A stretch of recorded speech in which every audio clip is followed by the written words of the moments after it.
La vérité doit être notre nature. Et si nous coopérons avec la parole de Dieu, avec l'Esprit de Dieu, ça ne sera plus difficile de marcher dans la vérité. Alors, le mensonge peut être conscient ou inconscient. Le mensonge est conscient quand c'est une volonté manifeste. Tu te décides toi-même de toujours mentir. Et cela, je t'ai déjà dit, ça vient du diable. C'est un esprit impur. Mais le mensonge peut être aussi inconscient. Lorsqu'il est déguisé en une certitude difficile à démasquer. Parfois, on le fait parce qu'on veut plaire aux gens. Parfois, parce qu'on veut faire rire, mais on est en train de mentir. Mais le mensonge reste mensonge. Qu'il soit conscient ou inconscient. Nous devons nous débarrasser de cela, car cela risquerait de nous faire rater le royaume de Dieu. La troisième des choses, mes frères, mes sœurs, Dieu n'aime pas le mensonge. Car chaque fois que vous mentez, vous ressemblez au diable. Et Dieu ne peut pas être content avec vous. Dans Proverbes chapitre 4, verset 24, la Bible dit: écarte ta bouche de la fausseté. Éloigne de tes lèvres les détours. Un détour de langage peut être aussi mensonge. Au lieu d'aller droit au but, on cherche à faire ce que les autres appellent la diplomatie. La diplomatie a pour but de convaincre. Même si c'est la fausseté, on cherche à convaincre toujours la personne. Ou on cherche d'entretenir une relation qui était sur le plan de mourir. On utilise ce qu'on a appelé la diplomatie. Chez Dieu, il n'y a pas de diplomatie. C'est soit le mensonge ou la vérité. C'est pourquoi je prie pour toi, mon frère, ma soeur, si tu as utilisé le mensonge pour avoir un gain. Par exemple, pour nos frères qui sont dans le business, parfois ils utilisent le mensonge, des voies détournées pour avoir un gain, un bénéfice quelconque. En tant qu'enfant de Dieu, c'est du péché, c'est de l'escroquerie. C'est utiliser la malignité pour tirer un gain. Cela n'est pas de Dieu et ça ne plaît pas à Dieu. Je prie que Dieu nous en délivre au nom de Jésus-Christ. Si quelqu'un se retrouve dans cela, aujourd'hui même, prends cette décision, mon frère, ma soeur, et quitte cette pratique qui n'est pas de Dieu. La quatrième des choses, le mensonge, c'est un lien. C'est un lien. La Bible me dit dans Jean chapitre 8 au verset 32, vous connaîtrez la vérité et la vérité vous affranchira. Car quiconque reste dans le mensonge expose son âme à la destruction. C'est pourquoi dans Proverbes chapitre 13, Proverbe chapitre 13 et au verset 3. Ça, je veux que nous puissions lire parce que ça va nous aider. Proverbe chapitre 13 et au verset 3. Qu'est-ce que la Bible nous dit? Il dit: celui qui veille sur sa bouche garde son âme. Celui qui ouvre ses lèvres grandement, court à sa perte. Donc la vérité préserve ton âme. Mais le mensonge peut l'amener à la ruine. Donc il y a des gens qui sont sous l'envoûtement du mensonge. C'est un lien qui les lie toute leur vie. Mais la Bible dit, vous connaîtrez la vérité et la vérité vous affranchira. C'est pourquoi je t'invite à Christ aujourd'hui. Je t'invite à la vérité de la parole de Dieu. Et tu verras que cet esprit de mensonge va te quitter. Au nom de Jésus-Christ. Comment est-ce que tu sauras que ça devient un lien? Quand tu ne sais plus contrôler cela, quelle que soit ta bonne volonté, même quand tu te décides que je ne vais pas mentir, mais tu ne te rends même pas compte comment tu as encore menti.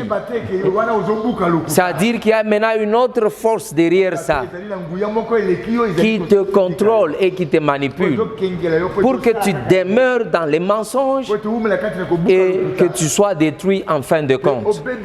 Aujourd'hui, c'est ma prière que l'Esprit de Dieu te touche là où tu es et qu'il te libère de cet envoûtement du diable au nom de Jésus-Christ. Alors pour chuter aujourd'hui dans ce message, parce que nous avons dit que nous allons en avoir en 3 ou 4 séries selon que l'Esprit va nous conduire. Quelle est la solution maintenant pour sortir du mensonge? Première partie, je vais donner juste 3 solutions. La première solution, c'est de prendre Jésus-Christ comme modèle. Même dans les moments les plus compliqués, dans le moment où les gens l'ont fui, dans le moment où il était sous la menace, même quand il était devant la mort, il ne faisait que déclarer la vérité. Alors prends-le comme modèle. Et comment est-ce que tu peux le faire, mon frère, ma soeur? En chaque situation, pose-toi la question, si c'était Jésus-Christ à ma place, qu'est-ce qu'il aurait dit? Et qu'est-ce qu'il aurait fait? Tu verras que cela va t'aider. Que ce soit ainsi au nom de Jésus.